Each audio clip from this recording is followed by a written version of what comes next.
got to be sincere in your understanding that God is a reality. Yeah, but pushing people in the deep end with your level of understanding, that's cruel. So I started. It's not why I started. Well, you ain't got on my path yet. Who says I'm not? I'm here. We're convening. No, we're in the same locality. I'd like to say that everyone I work with is on my path. No, we're just sharing the same locality. If you've got a path, I can understand why you'd want to be on it. But Jules' path is just as nice. You ain't ready. I'd say you're not ready for mine, but that I'm not trying to be egotistical about it. No, but you're not. Well, I am. It's just we. You're ready for your path. And your expression of how consciousness in the universe is expressed is your way. That's what you own. It's yours. Be responsible for it. Don't just have one. That's what people lack. They think having one is enough. We've all got one. What you do with it is important. Got to walk it. Big difference between talking the talk, which I've heard a lot of talk, and talking is trying. It's not doing. And it's good to talk, but obviously it's better to do. To do or to be. Better to be than to do. To do is an act. To be is authentic. I can't help but be what I am. Well, in being, do you not do? Well, there's no moral justification in that anyway. Either way, you're just being what you naturally are. Doing what you naturally will do. Given the set of... Being is doing. No. Well, you don't think the act of being alive could be described as an adjective? At the moment, it was more like human becoming. Going to reach a stage of human being. Is it a verb? Is the act of being alive a verb? It's a work in progress. Is it all of them? A human work in progress right now. A human becoming. As we all are. And you'll find that some are just beginning. So if we take our level of intellect and force it down everyone's throat, by the fact that some are just babies and don't even know words. They can take it. Not by throwing them in the deep end, man. Throw them in the deep end. No. There's no need. There's absolutely no need. That's the same like saying... There's no need to fear it either. That's the same like saying, well, you know, there are some people, I'll give you an example, some people are doing the ice challenge. And maybe there's nothing wrong with sitting in some cold ice. It might actually be good for you, some say. But if you're going to throw it over some child, as I saw somebody do, did you see that one with a baby girl? It was cruel. It wasn't cruel. It was cruel. It was funny. What was funny? Fucking hell! Little sweet little girl. Ice bucket. Fucking hell, let's go! They wouldn't like it. They would not like it at all. Little sweetness. Some might see the funny side. I mean, it's like politics again. It divides people, doesn't it? This more moralistic altruism. You know, people are trying to be altruistic with their morality these days. This grey line being forever blurred. It's okay if we do that. It's okay if we do that, isn't it? Just move your legs a bit wider. Just turn yourself. Just pull the top down a bit. Just a bit more. You know, till eventually you're naked. What's wrong with naked? Depends if you want to be naked. Depends if you was beguiled into it, conned into it. Moral comment about being naked. I can make as many comments as I like. I'm allowed. Is it a moral condition? But in me making comments, like anybody else, opinions being expressed. Morality's got nothing to do with it apart from social convention and mass hypocrisy. Well, the deeper you get into this rabbit hole, the more complex, the more tunnels you find, the more ways and pathways that lead to other paths. Do you mean I'm not going down, going up? Going down and up. We're three-dimensional. Most people are down in the ground. Come on, look around, it's a beautiful world. That too. But I'm talking the depths of the human soul, or the human psyche. That's the rabbit hole. What about the heights? Heights too. It's the heights that are the. We're talking about the vast expanses of the universe then. There's no necessarily right or wrong way. Up is down, down is up, left is right, right is up. Doesn't matter. There's no gravity that binds you to just one way of perceiving the world. God exerts. The gravity in our own minds is things like ego and the barriers of sophism and solipsism and isms and schisms. The way I've learned it, God's exerting gravity of consciousness, and you've got to come to the conclusion or reach the state where it's like, as far as your thoughts go, it's always back to God, back to God, back to God. It's a comfort. What, are we falling back to God in a way like gravity? Is it an uncontrolled attraction that just no matter what you want to think about it? No, I mean, there are pulling forces. It's like exhalation, inhalation. You inhale back to God, you exhale, you inhale back to God. It's not necessarily just that all God thing. It's. Is it just that all God and really? It's between you. It's between the person and God. In every case, it's always between the person and God. Right. And they take their own breaths. Let me use this analogy a minute. Right. The analogy is, I move from point A to point B, and in traditional wisdom, the wisdom that we've been given, people say, I moved. I went out of my house and I went somewhere else. And another type of wisdom, I never moved an inch. No. My consciousness did not go anywhere. My surroundings changed. And that's what we call traveling. Now, what instigated the traveling? What happened during the traveling? There's at least two ways of looking at that. One is that my physical body, as others perceived me, moved. They said, you went over there, man. The manifestation of your idea to go from point A to point B resulted in others, via an optical illusion, I suppose, perceiving that I went out the room, down the road, and into some other building. From my point of view, I moved my legs, and through this mysterious gravity and whatnot, things around me changed. And I ended up in another place without perceiving that others have perceived me. It can seem very much like that. So my journey, my journey, as I've perceived it, and my journey as others perceived it, can be two totally different things. One can give credibility to my belief. The other puts ridicule and doubt on my belief. Now both are true.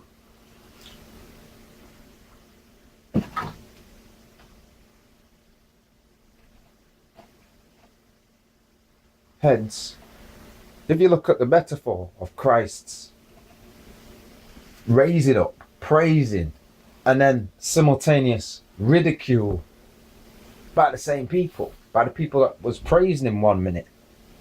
Yeah, the people he come to save and help. You're our saviour, but we're going to condemn you.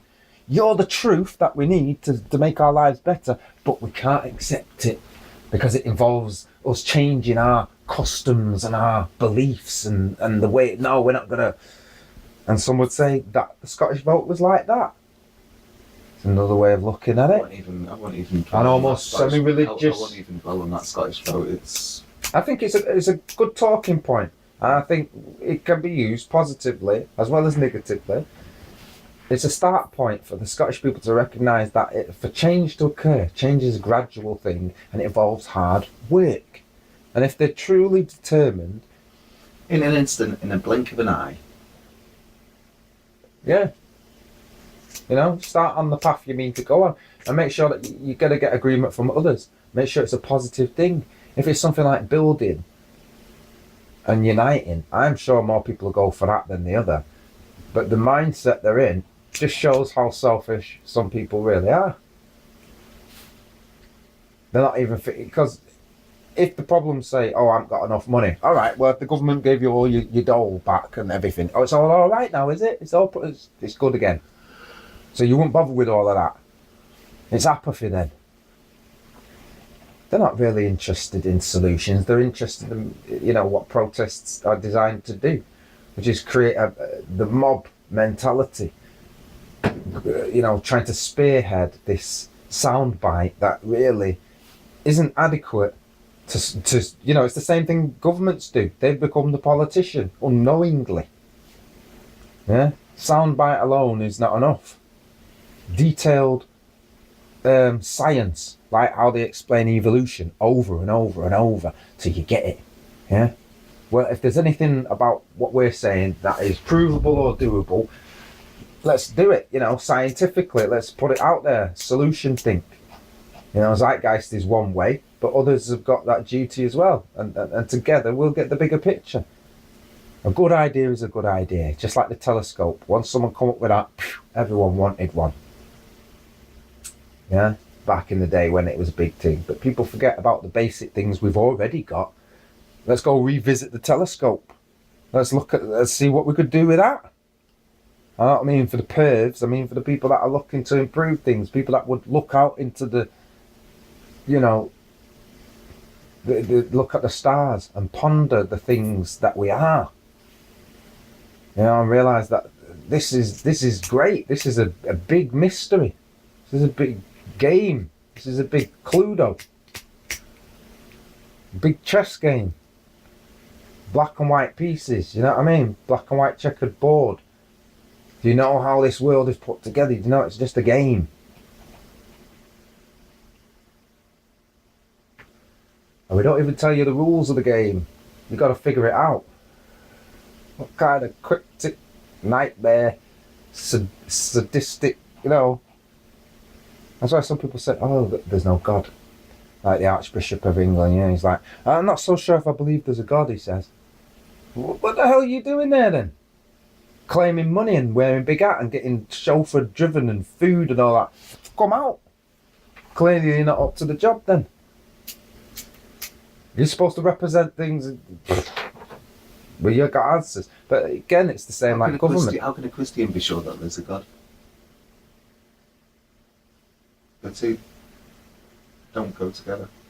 It's like, how can a Christian not be sure then? Because the two don't go together. Because by the very title itself, you're claiming that you do believe. Yeah. Believe. So then, the label's a label of hypocrisy. You don't know. I'm saying his label is a label of hypocrisy. So, you are who you say you are. You can do what you say you can do. Christians don't do. They believe that someone else can do. Do or do not do, Yoda says. There is no try. Talking is trying. Yeah.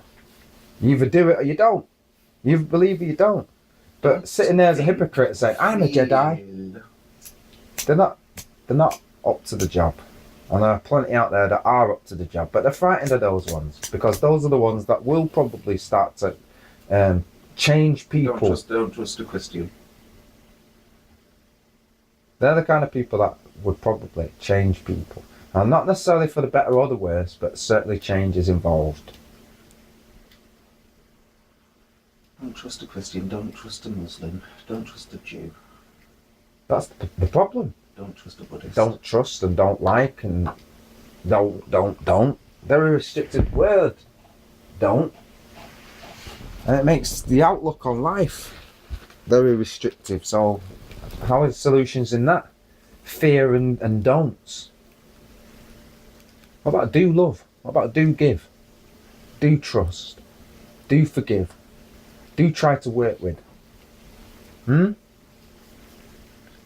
I'll tell you now, the ones that claim to have all the answers, if they're not doing things like that and closing the gap emotionally, intellectually, and in all ways and all facets, so that we're going to get an agreement, then they're not true visionaries.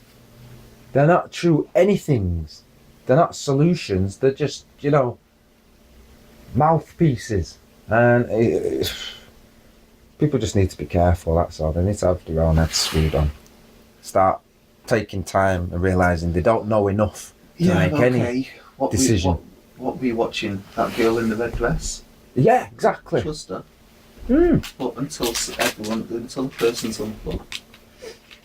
Yeah, well, going back to what we said last time, the steam So valve. you say do trust this agent underneath. You can't reach that until you've been through the entire Neo process. You start off with no trust. I know where they're at, but you're not gonna stay there. Whilst they are what? And staying there is again arresting your own development, because you need to progress. You need to go through all the stages. You need to have gone through, like you said before, the crappy religions and the fake causes to realise that they've lied to you and you feel used and all of that, because that's also part of the growth process and part of the realisation, right? But that, to a person with the right kind of character, is almost like a challenge, to, well, what's it really all about then? And you've got a lot more wisdom, because you can explain, well, in my experience, this and that has occurred.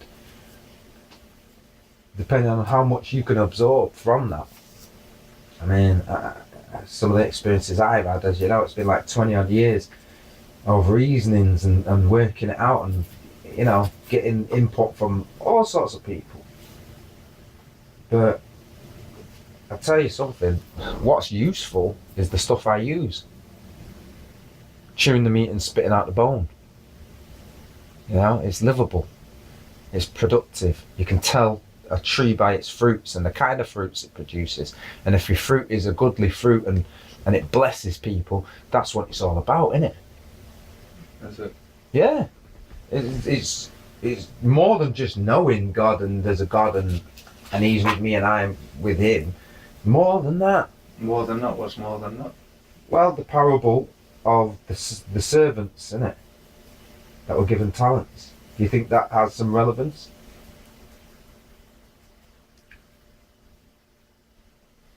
So you got one servant, they're given 10 talents, another servant's given 5, and another's given 1. And the master says he's going away for a bit. And while he's away, the one that was given 10, he invested it and he got 10 more back. And the one that had 5, he invested it and he made another 2, so he had 7. And the one that had 1, he was scared and he buried it. And he thought, in case I do lose it, what if I invest it and it goes wrong, my master will be angry, so I'll keep it. And then at least, he's still got his 1. So through fear, it's teaching us, you can bury your own natural ability, the thing that... So a failure is not a failure. The same master then delivers 10 commandments, yeah? Uh-huh. And the guy goes away and multiplies them into 20 commandments. The guy given 5 commandments goes away and multiplies them into 10. And the person given 1... No, he added another 2. If you're going to take that as a literal thing. But that guy with 1 commandment just keeps that 1 commandment. But was he not condemned in the story? I mean, don't mix and match your parables here, except the one that's being told, first of all. What was he condemned? Look at the story. Yeah, he was. He had his talent taken from him, given to the guy who made 20. So it says you are a useless servant. So someone who has someone who's serving who has the all will of God, who has all the commandments taken from them, and is then a free soul. It wasn't commandments; it was talent. He's found his way back to the garden by picking and choosing. The problem that people will find in picking and choosing the metaphors and the parts and the cliques that they want to hear. Well, that's not acceptance, is it? Acceptance is like a situation presents itself. Laws unto yourself is hardly. But you're talking about something else. I'm sorry, but in theory, you really want to go back to the simplicity of the oneness. That's not the parable I'm teaching there, nor the parable that is yourself teaching. Into many parts, or you're just going to be a true, authentic one. No, I'm talking about people squandering their gifts through fear, through not allowing and recognising that even a noble failure is better than a petty success. And that petty success of, well, I kept your original talent. He said, I would have preferred you had given the money to the people who lend it for usury. Hold fast to that which you have. Know when to hold them and know when to fold them. is another way of. That's not in the Bible, though. No, I'm saying that because you the way you present your argument is to mix your metaphors, and you're not really sticking to that point. No, it's still That Bible. issue. It's still Bible talk, isn't it? You're taking. All right, well let's take it away from Bible talk. Since No, let's people keep on Bible talk. It's something we can both do. But to refer to that, say I talk about people with abilities, right, who don't use them their entire life. The graveyard is full of people and their wasted dreams, their wasted ideas. They never did anything. They never got to do it. They buried the talent, and the talent got buried with them. Even those who did find themselves in the same place. Of course they do. Of course they do. But the merits of the giants whose shoulders we stand upon are the ones that's recognised. What is that one good thing to do under the sun? Well, those with family of their own. Well, even We'll before see it differently. family, because you take the story of Buddha, and he left his family to find enlightenment, thinking that was much more important. It was the most important thing he could do, Mm-hmm. to find a truth, which he can then bring back to his family and uplift everyone. Mhm. If he's going to be stuck as a family man, he's never going to find the time to find the truth that can. Well, no, that's why many of us have been on that erratic journey. But notwithstanding, you can still have other parts of your life, and you can find all that again. It's like Job going through the trials and the tribulations in order to learn what you learn, and then you end up with 20 times more because you've learned this. And I suppose your character is able to cope with more. Or maybe it's an overcompensation, like going bald once, and thinking I'm going to wear a ton of wigs. Maybe it's just a story. Maybe it is a story, but the power is in the myth. What you're seeking to learn about life could be learned through these powerful stories. We can't say they're not important. Obviously, to any parent, those 20 children which were added onto him can't really take place of those first 10 which were lost. Well, that is something that people will, of course, feel, those that recognise the sympathies they have. I mean, with having children and having loss. All things about humans is not restricted by stories in the Bible. Loss is always a significant thing in every human being's life. The way we cope with loss, the journey of the loss, is very important and very sacred. And like all these things, life being sacred, we should learn to respect it all. We start there, and even though we got an enemy, there's a certain level of respect we should have. Because if we go beneath that line, it's easy for them to go beneath that line. Really, let's keep the standards up. Yeah, as bad as things things can be worse. What enemies? You've got enemies to themselves. Can't be your enemies. The perceived enemy. Love them. The perceived enemy. Love what they're going to become. Because we create a new one every single day. Every time someone disagrees or that person cuts me off in the road rage, or oh yeah, the perceived enemy. I feel that, but that's in yourself. It's not them at all. It's you every time. Of course, there's every single time. That person's driving too slow. Right. So now, why is it any different because it's called government? Let's answer that for a minute. Or religion. Or your girlfriend. What are you talking about? Or your boss.